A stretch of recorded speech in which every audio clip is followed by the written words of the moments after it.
आ गया हूँ lecture number 19 लेकर हम लोग कर रहे हैं लाइट चैप्टर। और यार पावर पे हम लोग पहुंच चुके हैं, ठीक है। तो जल्द से जल्द पावर को कंप्लीट करते हैं और कंप्लीट करते ही हमारा चैप्टर भी पूरी तरीके से कंप्लीट हो जाएगा। और उसके बाद हम लोग करेंगे एनसीईआरटी के क्वेश्चंस जो कि एक्सरसाइज में है, ठीक है। तो चलो यार पावर स्टार्ट करते हैं। पावर की बात करने से पहले मैं आपको बता दूंगा कि मैं पावर किसका निकाल रहा हूं। किसी आदमी का पावर नहीं पता कर रहा हूं, ठीक है। मैं पावर बता रहा हूं लेंस का। कौन कौन से लेंस का? जो लेंस हम क्लास 10th में पढ़ रहे हैं। कौन कौन से लेंस पढ़े हैं क्लास 10th में? अरे भाई कॉनकेव लेंस पढ़े और कन्वेक्स लेंस पढ़े, यही तो दो लेंस पढ़े हैं। और आज कॉनकेव लेंस का टाइप भी मैंने आपको पढ़ाया है, बट वो सारे क्वेश्चंस उस पे सारे न्यूमेरिकल्स नहीं आने वाले, ठीक है। बट वो आप जान लो केवल, ठीक। लेकिन जो हमें न्यूमेरिकल करने हैं वो कॉनकेव लेंस और कॉन्वेक्स लेंस से ही करने हैं, तो हम उन्हीं का पावर निकालना ही सीखेंगे, ओके। तो चलो पहले कॉनकेव लेंस एक बार फिर से मैं आपको याद दिला देता हूँ, रिवाइज करा देता हूँ। कॉनकेव लेंस, तो ये हमारा कॉनकेव लेंस जैसा कि लेंस हम जानते हैं bounded by to spherical surface. तो कॉनकेव लेंस कैसा होता है? दो कॉनकेव सरफेस द्वारा बाउंड होता है कुछ इस तरीके से, ठीक है। और कॉन्वेक्स लेंस कैसा होता है? ये तो भाई कॉनकेव कहां, ये तो कॉन्वेक्स हो गया था, ये कॉनकेव।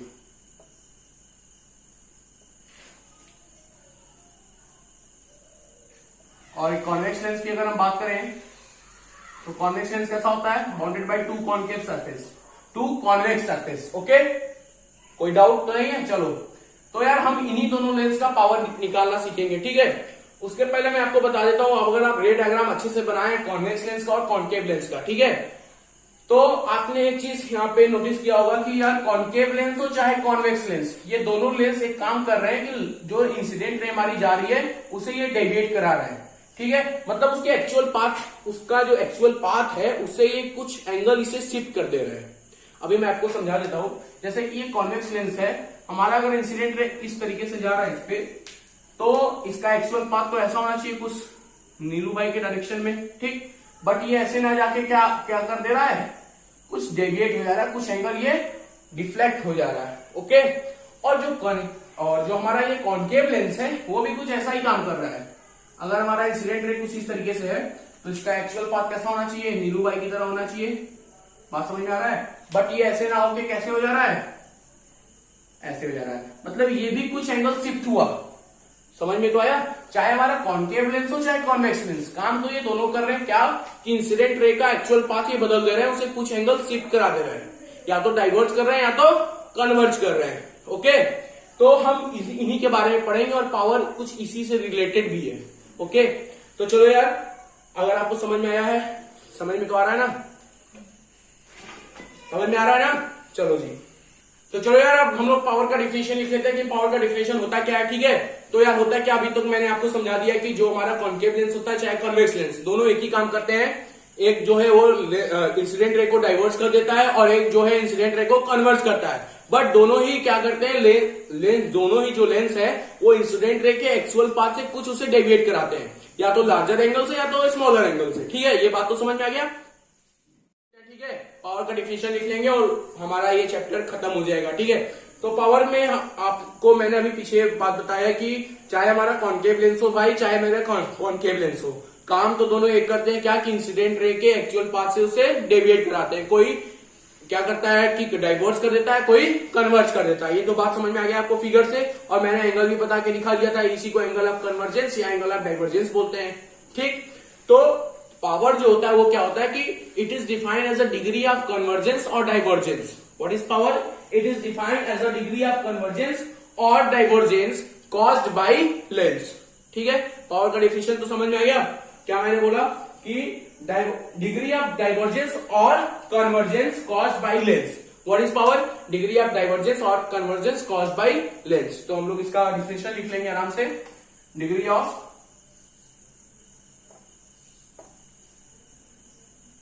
डाइवर्जेंस और कन्वर्जेंस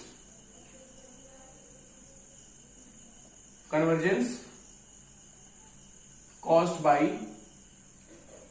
लेंस, ठीक है। तो ये आपका पावर का डिफिनेशन हो गया, ओके।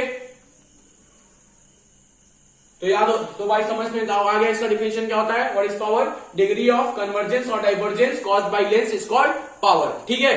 अब देखो यार, कोई भी लेंस किसी भी इंसिडेंट रे को कितना कन्वर्ज करता है या कितना डाइवर्स करता है, ये डिपेंड करता है उसके फोकल लेंथ पे। ओके, तो अगर इसका हम फॉर्मूला की बात करें, पावर के फॉर्मूला की बात करें, तो यहां से आपका फॉर्मूला बन जाता है power equal to power of lens equal to 1 upon focal length. यानी कि जिस लेंस का फोकल लेंथ जितना ज्यादा, अब सोच के बताना, फोकल लेंथ जितना ज्यादा, फोकल लेंथ जितना ज्यादा, तो फ्रैक्शन की वैल्यू उतनी कम। जैसे कि यार 1/2 का वैल्यू निकालोगे तो 0.5 होगा, और 1/4 का वैल्यू निकालोगे तो 0.25 होगा। यहां पे अगर हम लोग देखें तो 0.5 इज ग्रेटर देन 0.25। अब कुछ लोग क्या सोचेंगे कि यहाँ 2 हमारा छोटा है, 4 बड़ा है, तो इसका वैल्यू बड़ा होगा। लेकिन आपको पता होना चाहिए कि जिस फ्रैक्शन में डिनोमिनेटर जितना ज्यादा बड़ा होता है, उस फ्रैक्शन की वैल्यू उतनी ही कम होती है। ठीक है, तो आप यहां सोच के बताओ कि जिस लेंस का फोकल लेंथ जितना ज्यादा बड़ा होगा, उसका पावर क्या होगा, उतना ही कम होगा। समझ में तो आ गया? जिस लेंस का फोकल लेंथ जितना ज्यादा होगा, उस लेंस का पावर उतना ही कम होगा। ठीक, तो power is also defined as a reciprocal of focal length of lens. Clear हो गया बात? What is power? ये तो आपका डिफिनेशन हो गया, इसे आप एग्जाम में लिखेंगे। डिग्री ऑफ कन्वर्जेंस और divergence caused by lens is called power. ठीक है, और अगर फॉर्मूला वाले फॉर्मूला से अगर हम इसका डिफिनेशन निकालते हैं, हमें ये डिफिनेशन नहीं आ जाता है, तो हम लिख देंगे reciprocal of focal length. Clear हो गया बात? तो पावर का फॉर्मूला आपका बन गया 1/p equal to 1/f। Okay, अच्छा एक बात और, ये जो आपका फोकल लेंथ है वो आपका मीटर में होना चाहिए, इन मीटर। ओके, जो ये आपका फोकल लेंथ है वो आपका मीटर में होना चाहिए। ठीक, अगर आपका फोकल लेंथ सेंटीमीटर में है, इन सेंटीमीटर, तो आपका पावर का फॉर्मूला बन जाता है power equal to 100/f in CM. CM मानी चीफ मिनिस्टर नहीं, सेंटीमीटर। ओके, बात समझ में आ गया? तो please pause the video to note it down, इसके बाद हम लोग आगे चलेंगे। अब थोड़ा सा इसका यूनिट बात कर लेते हैं। तो इसका जो यूनिट होता है वो होता है डायप्टर। क्या होता है? डायप्टर। ठीक है, पावर का यूनिट क्या होता है भाई? डायप्टर। इसका स्पेलिंग अगर हम लोग लिख लेते हैं DIOPTRE, एंड इसका जो सिंबल होता है वो कैपिटल D होता है। तो अगर मैं आपको पावर का फॉर्मूला तो बता चुका हूं, P equal to 1/f। Okay, तो कन्वेक्स लेंस हो चाहे कनकेव लेंस हो, पावर का फॉर्मूला यही होगा, power equal to 1/4 focal length. लेकिन आपको एक बात पता है कि कन्वेक्स लेंस का फोकल लेंथ जो होता है वो कैसा होता है? पॉजिटिव होता है। कन्वेक्स लेंस का जो फोकल लेंथ होता है वो कैसा होता है? पॉजिटिव होता है। और कॉन्केव लेंस का जो फोकल लेंथ होता है वो कैसा होता है भाई? निगेटिव होता है। एक बार मैं आपको फिर से बता देता हूं कि अगर मेरा कन्वेक्स लेंस है तो इसका फोकल लेंथ कैसा होगा? पॉजिटिव होगा। और ये मेरा कैसा, कौन सा लेंस है भाई? कन्वेक्स लेंस है, तो इसका फोकल लेंथ कैसा होगा? निगेटिव होगा। ठीक है, तो हम इनको साइन के साथ रखेंगे फॉर्मूला में। ओके, फॉर्मूला में इनको हम साइन के साथ रखेंगे। तो आप एक चीज हमको बता दो कि जो कन्वेक्स लेंस का फोकल लेंथ होगा वो हमेशा पॉजिटिव ही होगा, और कॉन्केव लेंस का जो फोकल लेंथ होगा वो हमेशा, कॉन्केव लेंस का जो पावर होगा वो हमेशा निगेटिव होगा। क्लियर होगा? क्यों निगेटिव होगा? क्योंकि उसका फोकल लेंथ निगेटिव है ना। समझ में आ गया? तो यहां से अगर आपको एमसीक्यू में क्वेश्चन अगर आ गया कि focal length of power of convex lens negative और पॉजिटिव, क्या लिखेंगे आप? Power of convex lens, convex lens का जो पावर है वो पॉजिटिव होता है या निगेटिव होता है? तो क्या लिखेंगे भैया? फोकल लेंथ अगर पॉजिटिव होता है कन्वेक्स लेंस का, तो उसका पावर भी पॉजिटिव होगा। समझ में आ गया? तो कन्वेक्स लेंस का पावर पॉजिटिव होता है और कनकेव लेंस का पावर निगेटिव होता है। ओके, अब यहां से क्वेश्चन और आपके एग्जाम में बन सकता है कि डिफाइन वन डायप्टर, 1D को आप डिफाइन करो। तो बहुत सिंपल है, अगर आपको फॉर्मूला पता है तो 1D को आप जल्दी से डिफाइन कर दो। क्या होगा भैया? 1D क्या है? 1D कब होगा? यहाँ पे 1 आंसर कब आएगा? आप सोच के बताओ। पावर का आंसर 1D कब आएगा? जब फोकल लेंथ भी 1 होगा, 1 मीटर होगा, तभी तो आएगा। तो आप यहां से लिख सकते हैं कि 1D is the power of lens, 1D is the power of lens whose focal length is 1 metre. Clear हो गया बात? 1D is the power of lens whose focal length is 1 metre. Clear हो गया बात? कोई दिक्कत तो नहीं है? तो आप वन डायप्टर का फॉर्मूला यहां से डिफिनेशन भी लिख सकते हैं कि one dioptre is the power of lens whose focal length is 1 metre. Okay, तो यहाँ पे हमारा क्लास 10 का पावर भी कंप्लीट हुआ और उसी के साथ हमारा क्लास 10 का साइंस सिलेबस भी कंप्लीट हुआ। ठीक है, अब हमारा लेक्चर नंबर 20 जो आएगा उस पे हम लोग केवल एक्सरसाइजेस की बात करेंगे। लेकिन इस वाले एक्सरसाइज में मैं आपको, इस वाले लेक्चर में मैं आपको अभी 3 क्वेश्चंस और हैं तो उन्हें कराऊंगा। तो before that pause the video to note it down. जो भी आपको मन करे अपने नोटबुक में लिखने का उसे लिख ले, उसके बाद हम लोग आगे चलेंगे। तो चलो जी यार, अब इंटेंस क्वेश्चन पे आते हैं। इंटेंस क्वेश्चन पे हम लोग आ गए हैं। ठीक है, अब हमारा इंटेंस क्वेश्चन पेज नंबर 184 पे 3 इंटेंस क्वेश्चन है। इन तीनों इंटेंस क्वेश्चन को अभी हम लोग करेंगे। पहला क्वेश्चन तो यही है, define one dioptre of a power of a lens. तो जो यार ये वीडियो स्टार्टिंग से देख के आ रहा है उसे इस वाले क्वेश्चन का आंसर बताने की कोई जरूरत नहीं है, क्योंकि वो खुद लिख लिया होगा। वन डायप्टोल को डिफाइन करना, अभी तो मैंने इसको डिफाइन किया है। One dioptre is a power of lens whose focal length is 1 metre. Okay, तो पहला क्वेश्चन हमारा हो गया अच्छे से जी। पहला क्वेश्चन तो हो गया ना, कोई दिक्कत तो नहीं है। वन डायप्टोल को डिफाइन करना आप कर लेंगे। सेकंड क्वेश्चन पे अगर हम लोग चले तो सेकंड क्वेश्चन हमारा है, a convex lens form a real and inverted image of a needle at a distance of 50 centimeter from it. Where is the needle placed in the front of a convex lens if the image is equal to the size of object, and also find the power of the lens. अच्छे से पढ़ेंगे और इसे आसानी से करेंगे। ठीक है, बहुत आसान सा क्वेश्चन है। फिर से पढ़ेंगे सब लोग। एनसीईआरटी बुक अपना निकाल लो, page number 184। Question number 2 intext question का, a convex lens form a real and inverted image. Convex lens कैसा इमेज बना रहा है? रियल बना रहा है और इन्वर्टेड बना रहा है। और ऐसा बनाता ही है, केवल एक ही केस में वर्चुअल बनाता है। कब? जब हमारा ऑब्जेक्ट फोकस और ऑप्टिकल सेंटर के बीच में होता है, तब हमारा इमेज जाके वर्चुअल बनता है और इरेक्ट बनता है। और कहां बनता है? ऑब्जेक्ट के साइड बनता है। समझ में तो आ रहा है ना मैंने क्या बोला? कन्वेक्स लेंस हमेशा रियल और इन्वर्टेड इमेज तो बनाता ही है, केवल एक ही ऐसा केस है जहां पे वो कैसा इमेज बनाता है? वर्चुअल और इरेक्ट। कब बनाता है?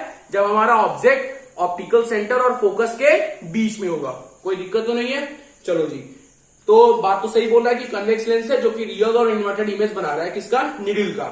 At a distance of 50 centimetre from it, मतलब कि आपको इमेज डिस्टेंस दे रखा है कितना? 50 सेंटीमीटर। तो आपको ये पता होना चाहिए कि कन्वेक्स लेंस रियल इमेज बनाता है जब, तो हमेशा ऑब्जेक्ट के अपोजिट साइड बनाता है। ये बात तो समझ में आ रहा है ना कि अगर आपका ये कन्वेक्स लेंस है, ये रियल इमेज जितने भी बनाते हैं, जितना भी रियल इमेज ये बनाता है ऑब्जेक्ट के अलग अलग पोजीशन वाले ऑब्जेक्ट का, वो हमेशा रियल इमेज इधर को ही बनाएगा। ठीक है, तो आपको यहां से ये पता चल गया कि V आपका निगेटिव है, सॉरी V आपका क्या है? पॉजिटिव है। क्लियर हो गया बात? तो अब V का वैल्यू यहाँ रख लो। V इक्वल टू कितना है? 50 सेंटीमीटर। पॉजिटिव में है तो हम लोग प्लस 50 सेंटीमीटर रखेंगे। ओके, अच्छा जी आगे चलते हैं। Where is a needle is placed in front of convex lens, यानी कि आपको बताना है क्या? U, यानी कि ऑब्जेक्ट डिस्टेंस आपको तो बताना है ना। अच्छा, if the image is equal to the size of object, मतलब इमेज जो है वो ऑब्जेक्ट के साइज के बराबर है, तो उससे आप ये पता कर सकते हैं कि मैग्निफिकेशन आपका 1 है। और अगर इमेज हमारा रियल है तो मैग्निफिकेशन कैसा होना चाहिए मेरे भाई? निगेटिव होना चाहिए। बिल्कुल सही बात, तो समझ में आ रहा है। मैग्निफिकेशन में 2 चीजें होती हैं, एक तो होता है उसका साइन और एक तो उसका होता है वैल्यू। साइन का मतलब मैंने आपको बता रखा है कि जब मैग्निफिकेशन पॉजिटिव होगा तो इमेज हमारा वर्चुअल होगा, और जब मैग्निफिकेशन हमारा निगेटिव होगा तो इमेज हमारा रियल होगा। और यहाँ पे इसने बोल रखा है कि जो इमेज का साइज है वो ऑब्जेक्ट के साइज के बराबर है, यानी कि अगर ये हमारा निडल है तो ये उसका इमेज, दोनों सेम साइज के हैं। तो यहां से आप ये बता सकते हो कि I/O का रेशियो जो है वो 1 है। यहां से एक चीज और आपको पता चल गया कि I इक्वल टू O है, या फिर मैग्निफिकेशन इक्वल टू -1। -1 तो समझ में आ रहा है, किसी को कोई कंफ्यूजन तो नहीं है। माइनस का मतलब क्या होता है कि इमेज हमारा रियल है, इन्वर्टेड है, और 1 का मतलब क्या होता है कि इमेज का साइज और ऑब्जेक्ट का साइज दोनों बराबर है। ठीक, तो आपको U बताना है। ओके, तो आपको एक फॉर्मूला और पता होगा कि मैग्निफिकेशन का फॉर्मूला ये भी होता है लेंस के केस में V/U। कुछ लोग -V/U लिख रहे होंगे, तो आपको पता होना चाहिए कि मिरर के केस में -V/U होता है, लेंस के केस में V/U ही होता है। ओके, तो यहां से आप m का वैल्यू रखो, कितना रखोगे? -1 इक्वल टू V/U। यहां से आपका U का वैल्यू आ जाएगा V/-1। तो U का वैल्यू आप यहां से लिख दोगे कितना? V/-1, यानी कि -50 सेंटीमीटर। ओके, समझ में आ गया? तो यहां से आप U का वैल्यू लिख दोगे कितना? -50 सेंटीमीटर। माइनस क्यों है? क्योंकि ये माइनस इसलिए है क्योंकि ये जो हमारा ऑब्जेक्ट है वो लेंस के लेफ्ट साइड में प्लेस्ड है, और ये तो आपको पता ही है सेंटर ऑफ कर्वेचर पे ऑब्जेक्ट होगा तभी इमेज सेंटर ऑफ कर्वेचर पे ही बनेगा। क्लियर है ना, रे डायग्राम तो सीखे है ना अच्छे से भाई। सेंटर ऑफ कर्वेचर पे जब हमारा ऑब्जेक्ट होता है तो इमेज भी हमारा सेंटर ऑफ कर्वेचर पे ही बनता है। ओके, तो ये आपका ऑब्जेक्ट डिस्टेंस आ गया u इक्वल टू -50 सेंटीमीटर। अच्छा जी, लेकिन आपका आंसर यहाँ पे कंप्लीट नहीं हुआ है। आपसे वो पूछा है पावर, मतलब कि कॉन्वेक्स लेंस का आपको बताना है क्या, पावर। तो पावर को निकालने से पहले हमें पता करना होगा फोकल लेंथ, और फोकल लेंथ तो हम आसानी से निकाल सकते हैं लेंस फॉर्मूला लगा के। लेंस फॉर्मूला क्या होता है, 1/f equal to 1/v plus 1/u। कोई डाउट तो नहीं है, sorry, 1/f equal to 1/v minus 1/u। तो लेंस फॉर्मूला लगा के हम लोग फोकल लेंथ निकालेंगे अभी। चलो जी, तो 1/f लेंस फॉर्मूला यहां लगा देते हैं, 1/f equal to 1/v minus 1/u। तो 1/f इक्वल टू कितना हो जाएगा, 1/v रख दो, कितना हो जाएगा 1/50 माइनस u कितना है, माइनस है, तो ये 1/-50। यहां से आप क्या लिख दोगे, ये प्लस हो जाएगा, तो ये माइनस मिलके क्या हो जाएंगे, दोनों प्लस हो जाएंगे।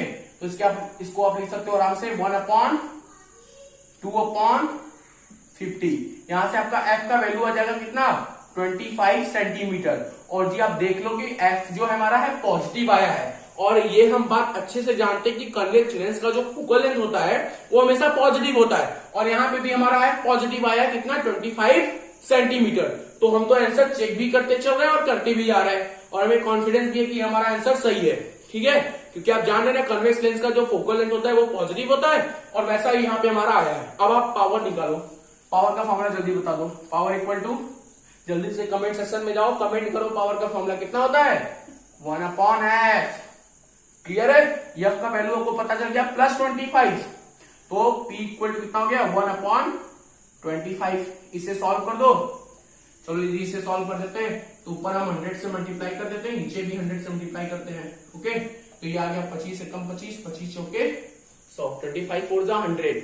ओके, तो इसका डेसिमल फॉर्म अगर हम लोग लिखे तो 0.04d। दैट गलत हो गया, क्योंकि जब हमारा फोकल लेंथ सेंटीमीटर में होता है तो पावर हम कैसे निकालते हैं, पावर इक्वल टू 100/25।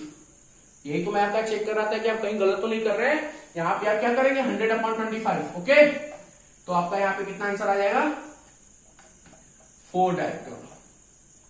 आंसर आपका कितना आ जाएगा जी, 4 डायरेक्टर। ओके, चलो जी अब थर्ड क्वेश्चन की तरफ प्रोसीड करते हैं। समझ में आ गया तो please pause the video to note it down. कहीं भी अगर डाउट हो तो आप कमेंट सेक्शन में मुझे जरूर बताना, मैं आपका ये लेक्चर, इस टॉपिक को मैं अगले लेक्चर में भी समझा दूंगा। ओके वीडियो, तो चलो जी आ गया हूं, क्वेश्चन नंबर 3 हमारा आ चुका है। क्या है, find the power of concave lens of focal length 2 metre. मतलब कि आपको यहाँ पे इसमें कुछ कराने का जरूरत है नहीं मुझे, बट मैं करा देता हूँ। ठीक है, कुछ लोग कहने लगते हैं कि आपको खुद ही नहीं आ रहा है, तो ये कराना बहुत जरूरी है। Find the power of concave lens whose focal length is 2 metre. अब देखो कुछ लोग यहाँ पे फंस सकते हैं क्योंकि ये क्वेश्चन टफ भी है एक तरीके से। आपको फोकल लेंथ कॉनकेव लेंस का दिया हुआ है 2 मीटर, क्या ये सही दिया हुआ है, सही तो दिया हुआ है। आपको पता होना चाहिए कि कॉनकेव लेंस का जो फोकल लेंथ होता है वो कैसा होता है, निगेटिव होता है, तो आपको माइनस साइन खुद लगाना पड़ेगा। ठीक है, वही तो आपका वो चेक करना चाहता है कि आपको ये बात पता है कि नहीं, कॉनकेव लेंस का फोकल लेंथ निगेटिव होता है, तो आपको लिखना पड़ेगा focal length is equal to -2 metre. Okay, अच्छा जी आगे चलते हैं। आपको इसका निकालना है पावर। अब तो हलवा पूरी हो गया ये। पावर इक्वल टू क्या होता है, 1/f। f इन किस में होना चाहिए, मीटर में होना चाहिए, और यहाँ पे मीटर में है ही, तो ये हो गया आपका -1/2 that is equal to -0.5 dioptre. Clear हो गया बात। तो यही पे हमारा ये चैप्टर खत्म होता है। अगला लेक्चर जो आएगा वो हमारा एनसीईआरटी के एक्सरसाइज पे आएगा। मैं उम्मीद करता हूं कि 1 से 2 लेक्चर में सारे एक्सरसाइज के क्वेश्चंस हो जाएंगे, जल्द से जल्द हो जाएंगे, और उसके बाद जल्दी से हम लोग पॉलिनोमियल की तरफ चलेंगे। ठीक है, तब तक के लिए ये रखते हैं। आप लोग कोरोना से बचे रहिए। अगर वीडियो अच्छा लग रहा है तो प्लीज लाइक करिए, शेयर करिए, और सब्सक्राइब करना बिल्कुल भी ना भूलिए, क्योंकि अगर आपको नोटिफिकेशन सबसे पहले चाहिए तो सब्सक्राइब करके उसका नोटिफिकेशन बेल भी जरूर दबा दीजिए। ओके, तो मिलते हैं अगले लेक्चर में, तब तक के लिए बाय बाय, जय हिंद।